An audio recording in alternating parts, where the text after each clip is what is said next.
नमस्ते स्टूडेंट्स, आज हम हमारे बीएड सेकेंड ईयर स्वयं की समाज विषय में जानेंगे शिक्षण अधिगम में प्रभावशाली संप्रेषण। जो हमारा टॉपिक चल रहा है संप्रेषण, उसी को कंटिन्यू करते हुए कि शिक्षण अधिगम सीखने के अंतर्गत हम किस तरीके से प्रभावशाली संप्रेषण ला सकते हैं और साथ साथ प्रभावशाली संप्रेषण के लिए किन किन की भूमिकाएं महत्वपूर्ण होती है।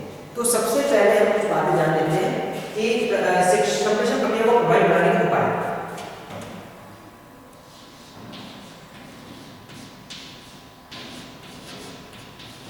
संप्रेषण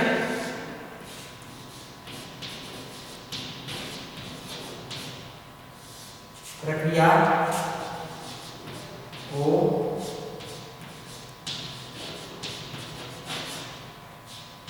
प्रभावी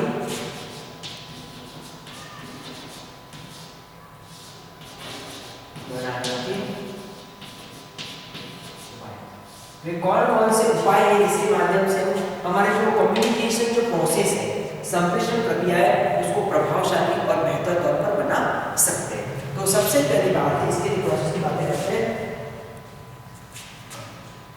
पहली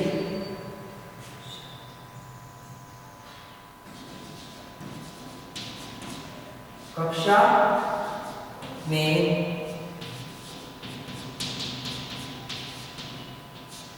छात्रों की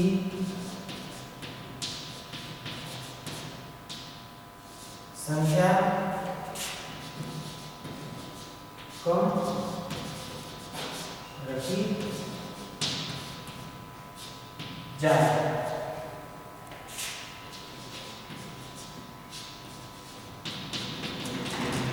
कम छात्र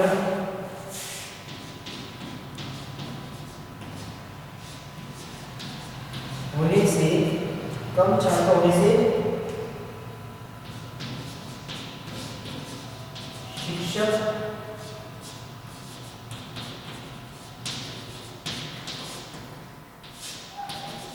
बालकों के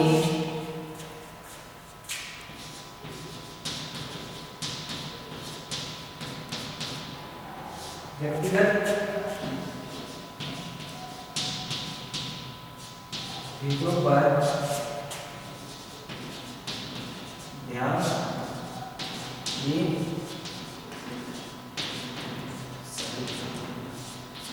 पहली बात है कि क्लासरूम के अंदर जो स्टूडेंट स्ट्रेंथ है, संख्या है, वो कैसी होनी चाहिए? कम होनी चाहिए। क्योंकि होता क्या है कि कम छात्र होंगे तो शिक्षक बालकों के व्यक्तिगत भेदों पर ध्यान दे सकता है।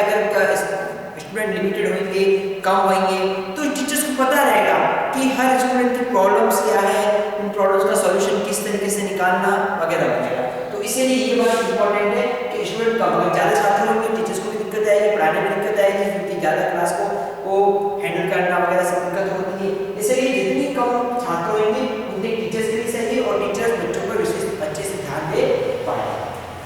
अगला है इसमें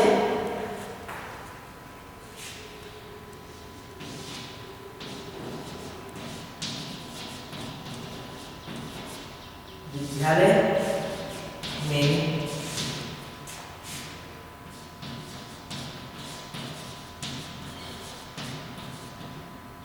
शिक्षकों की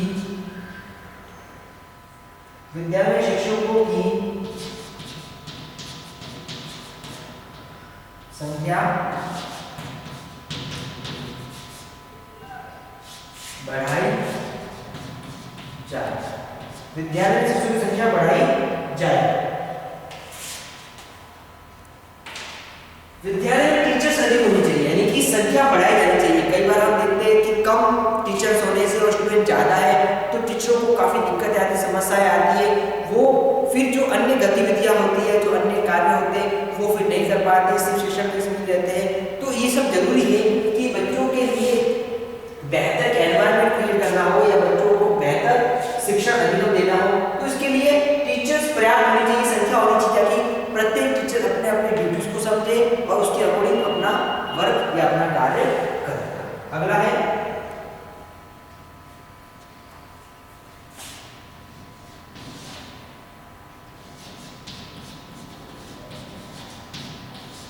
बालकों की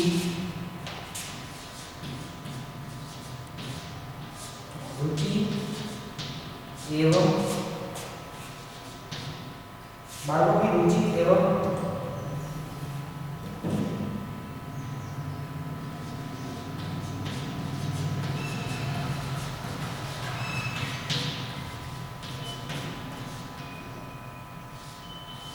आवश्यकताओं को ध्यान में रखकर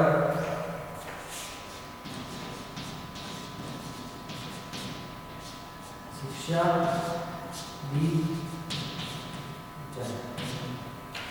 इस बात भी गौर करना होगा कि स्टूडेंट की जो भी रुचि है, इंटरेस्ट है और जो भी आवश्यकता है, इसी को ध्यान रखकर शिक्षा दी जानी चाहिए। अगर हम उसके विपरीत जाते हैं, बच्चों की रुचि के ध्यान रखते हैं, उनकी आवश्यकता को ध्यान रखता, तो हमारा संप्रेषण प्रभावी नहीं होगा।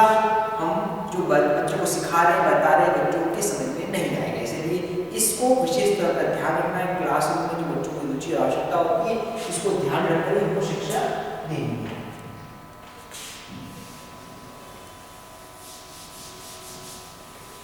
इसके बाद अगला आता है नेक्स्ट,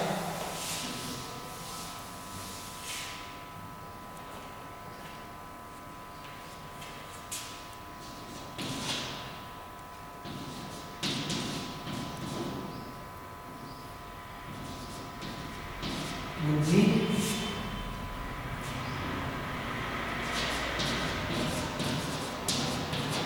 परीक्षण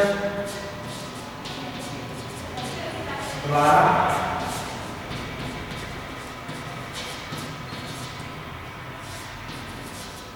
बालकों की बुद्धि परीक्षण द्वारा बालकों की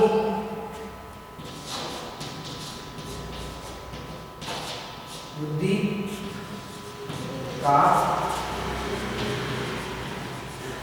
मापन किया जाए। बुद्धि परीक्षण बालकों की बुद्धि का मापन किया जाए और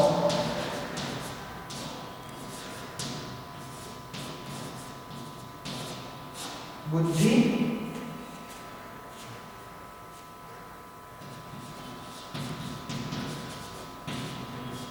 वृद्धि के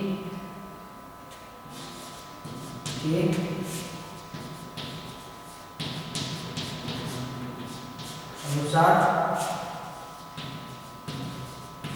उनका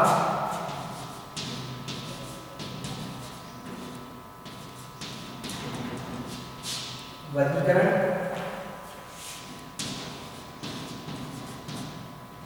किया। बुद्धि परीक्षण द्वारा बालकों की बुद्धि का मापन किया जाए और बुद्धि नंदी के अनुसार उनका वर्गीकरण किया जाए। ये बात हम समझते हैं, अपने बीएड में होता ही है। यानी कि इनका एक टेस्ट होना चाहिए, आईक्यू टेस्ट होना चाहिए बच्चों का, और उस आईक्यू टेस्ट के अकॉर्डिंग जितना बच्चे स्कोर हासिल करते हैं, उस स्कोर के हिसाब से क्राइटेरिया डिसाइड करके उसी के अकॉर्डिंग बुद्धि नंदी के अनुसार उनका वर्गीकरण क्लासिफिकेशन करना चाहिए। तो इसके माध्यम से भी हम बच्चों को डिवाइड करने से हम एक ग्रुप में सब बच्चों को मतलब अनुपात के अनुसार करके हम फिर बेहतर शिक्षण अधिगम प्रक्रिया को क्रिएट कर सकते हैं। अगला है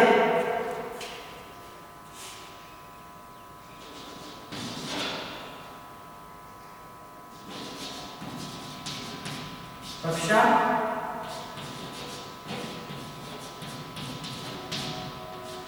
निर्माण। कक्षा निर्माण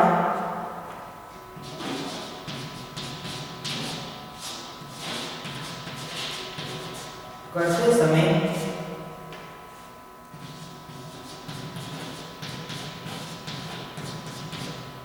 व्यक्तिगत भेदों को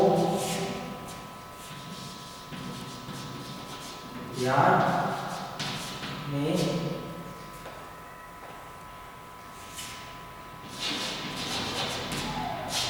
रखा जाए।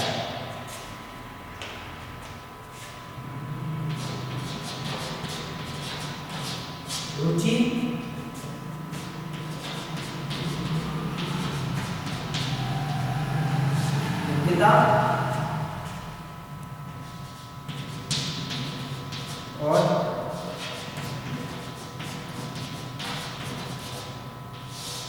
मानसिक क्षमता के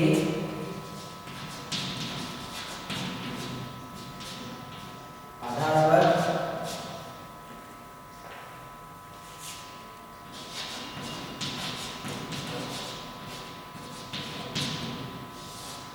वर्गीकरण या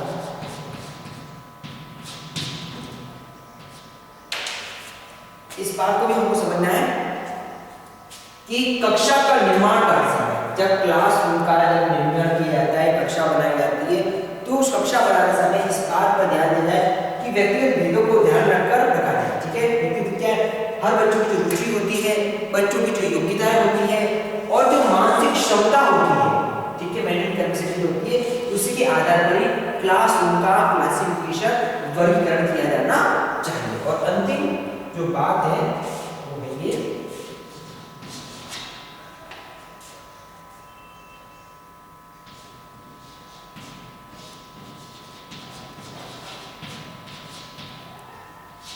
शिक्षकों का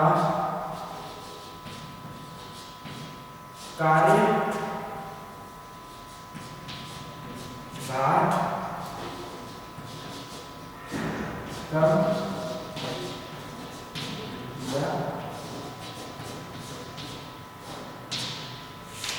शिक्षकों का कार्यभार कम किया जाए। टीचर्स का जो वर्कलोड होता है, ठीक है, कार्यभार उनको लिमिट करना, कम करना, एक तरह से सीमित कर देने की तरह से किया जाना है। क्योंकि टीचरों का जो कार्यभार होता है, उनका जो वर्कलोड अगर बहुत अधिक होगा, ज्यादा होगा, तो टीचर्स को काफी दिक्कतें आती है कि वो अपना कार्य करे, कि शिक्षण करवाए। क्योंकि कई बार ऐसा होता है कि शिक्षक को अत्यधिक कार्य देने से वो अपने शिक्षण नहीं करवा पाते हैं और बच्चों के अधिगम में दिक्कतें आती, समस्या आती है। तो इसलिए बहुत जरूरी है कि शिक्षकों को लिमिटेड, सीमित मात्रा में और बहुत ही कम कार्य दिया जाए, जिससे वो अपने शिक्षण को बेहतर करेंगे, बच्चों के साथ टाइम स्पेंड करके और बच्चों को पढ़ाने का कार्य करेंगे। तो ये कुछ बातें हैं जो हमने जानी संरक्षण प्रक्रिया को प्रभावी बनाने के कौन-कौन से उपाय। अब कंटिन्यू करते हुए जो हम पढ़ते प्रभावशाली संरक्षण किस तरीके से होगा।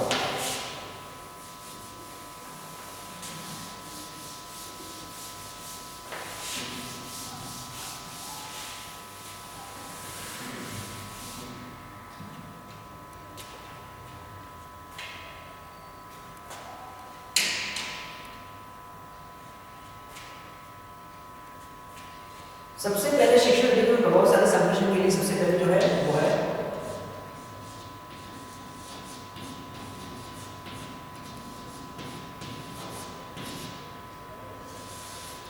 प्रधानाचार्य की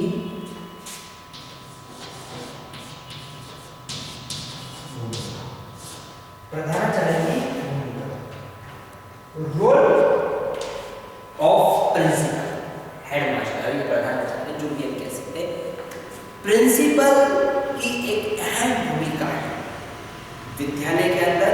उसका जो स्थान है ऊंचा होता है, तो उसका जो प्रमुख कर्तव्य होता है कि स्कूल का मैनेजमेंट अपने साथ लेते हुए वो चलता है, पूरी स्कूल की जिम्मेदारी उस पर होती है।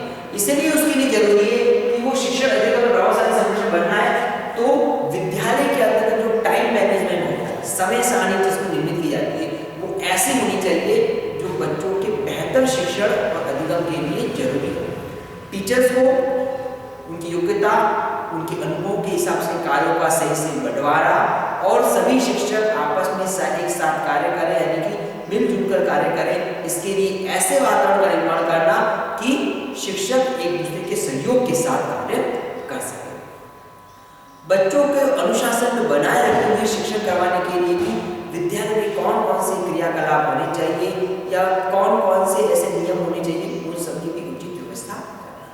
शिक्षक और विद्यार्थियों के साथ संबंध कैसा बने, यानी कि शिक्षण अधिगम प्रक्रिया सिखाने के संदर्भ में टीचर्स के साथ एक शिष्य और गुरु का एक अच्छा संबंध बन सके, इसके लिए भी प्रिंसिपल एक ऐसा मतलब एनवायरनमेंट बना सकता है जिससे कर सकते हैं। कुल मिलाकर जो हमारा प्रधानाचार्य होता है, विद्यालय का टीचर होता है, उसके लिए बहुत जिम्मेदारी रहती है कि अपने अधीन अपने कर्मचारी यानी कि अपने अधीन जो शिक्षक होते हैं उनको सही समय पे दिशा निर्देश देना, सही कार्यों को बंटवारा करना, उचित समय सारणी का निर्माण करना, छात्रों के लिए सही और अच्छे नियमों का निर्मित करना, बेहतर शिक्षण अधिगम के लिए वातावरण का सृजन करना, कक्षा का सही से चले इसके लिए ध्यान रखना, यानी कि बहुत से ऐसे कार्य हैं जो प्रधानाचार्य करने आते हैं। इसीलिए प्रधानाचार्य एक बेहतर लीडरशिप वाला होना चाहिए जो बेहतर तौर पर अपना कार्य और अपने उत्तरदायित्व को निर्वहन कर सके और अपने जो शिक्षक है उनके साथ बेहतर कम्युनिकेशन, छात्रों के साथ बेहतर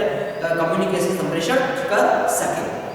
क्योंकि प्रधानाचार्य अच्छा होगा तो विद्यालय का जो पूरा मैनेजमेंट, जो कार्य क्रियाकलाप होगी अच्छी होगी। उसके बाद जो सेकंड आ जाता है वो है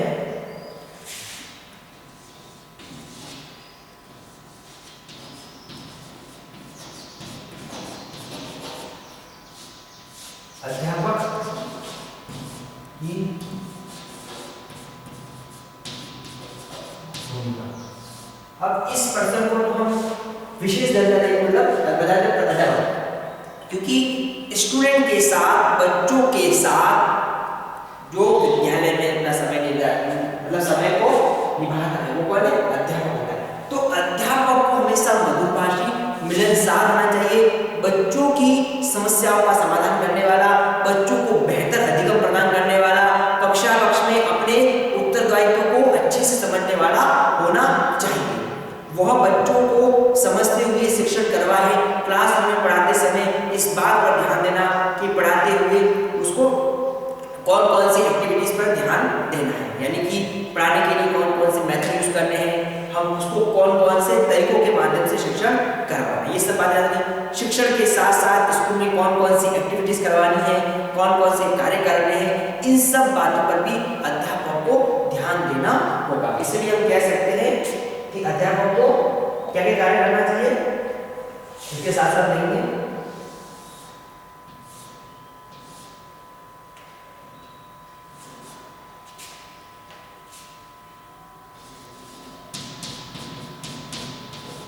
छात्रों के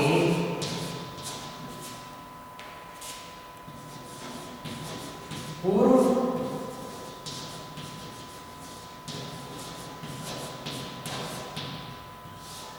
अनुभवों का ध्यान, छात्रों के पूर्व अनुभवों का ध्यान। अगला है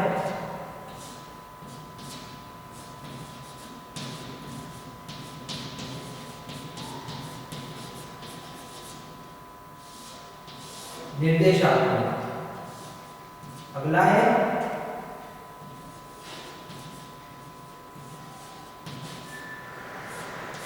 अच्छी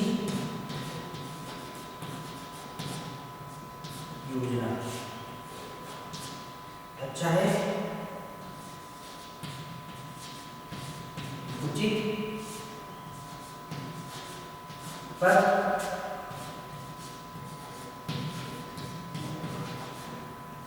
प्रदर्शन।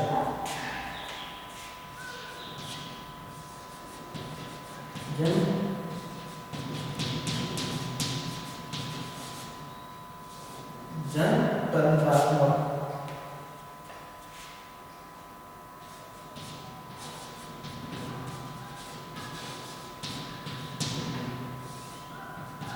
बालकों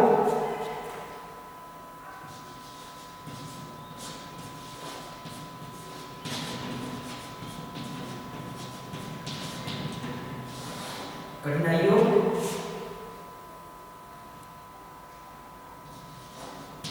का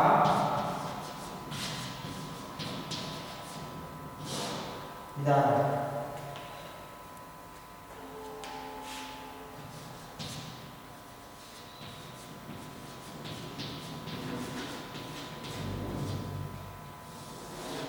उपचार।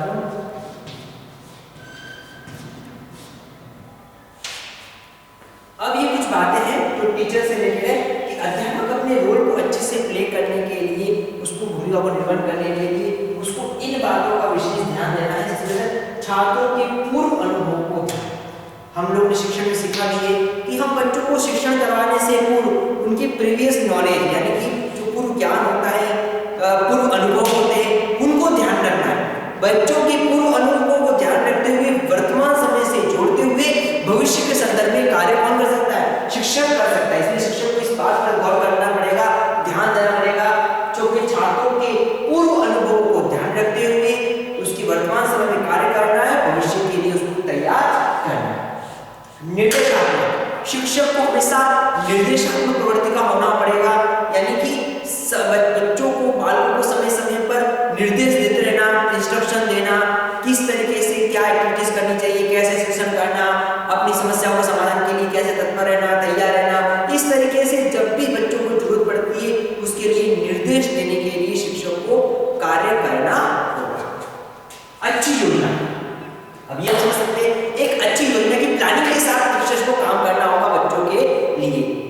टीचिंग के लिए तो योजना बनाई जाती है, तो हम समझ सकते हैं कि लेसन प्लान वगैरह बनाते हैं, लेकिन इसके साथ साथ विद्यालय में जो उसकी अच्छी योजना होनी चाहिए, उसके पूरे दिन उसको किस तरह से काम करना है, कौन सी क्लास में क्या करना है, कौन कौन सी एक्टिविटीज करनी है वगैरह वगैरह। तो टीचर्स जब योजना के अनुसार कार्य करेगा तो जो कार्य करेगा वो अच्छा करेगा, बेहतर करेगा और सही तरीके से करेगा। इसलिए ये बात में जोर करना होगा कि टीचर्स को हमेशा एक अच्छी योजना के लिए तैयार होगा।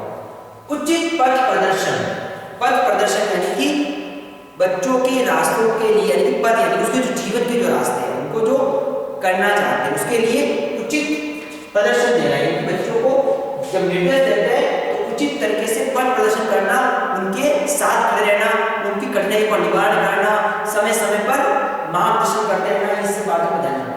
जनतंत्रात्मक, ये बात भी जरूरी है कि शिक्षक को हमेशा जनतंत्रात्मक होना पड़ेगा, लेकिन लोकतांत्रिक यानी किस तरह से ऊंच नीच वो सामाजिक जो मतलब संकीर्ण जो सोच होती है उससे ऊपर उठकर जनतंत्रात्मक सोच रखना, सही बच्चों के लिए समान तौर पर कार्य करना, बालकों की कठिनाइयों का निदान और उपचार करना, निदानात्मक उपचार, बच्चों की कठिनाइयों का निदान करना और निदान के साथ साथ उसके लिए किस तरीके से उपचार कर सकता है वो कार्य शिक्षक को करना पड़ेगा।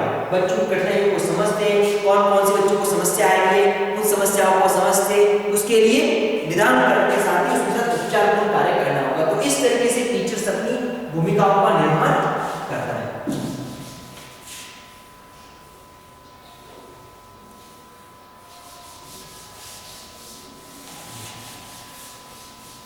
अब स्कूल में प्रिंसिपल होते हैं, एचएम होते हैं, अध्यापक होते हैं, साथ इसमें कौन होता है? अगला जो होता है वो है लिपिक वर्ग। लिपिक वर्ग की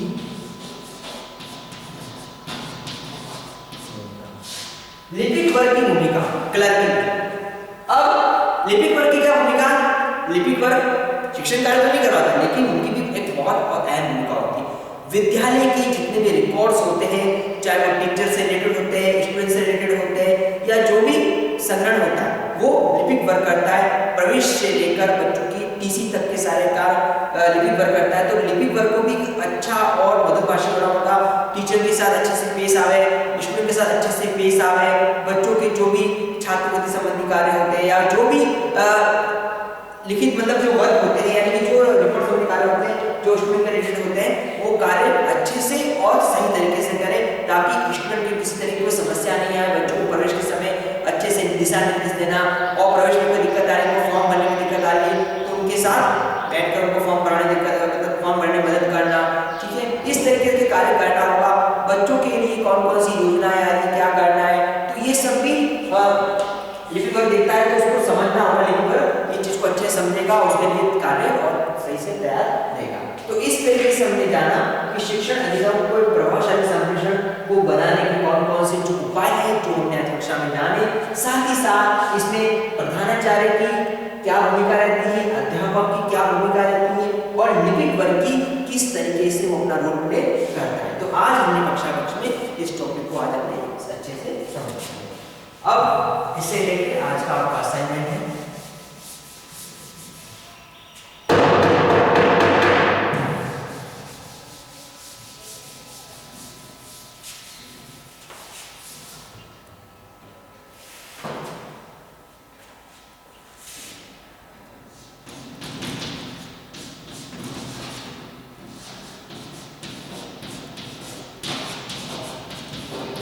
संप्रेषण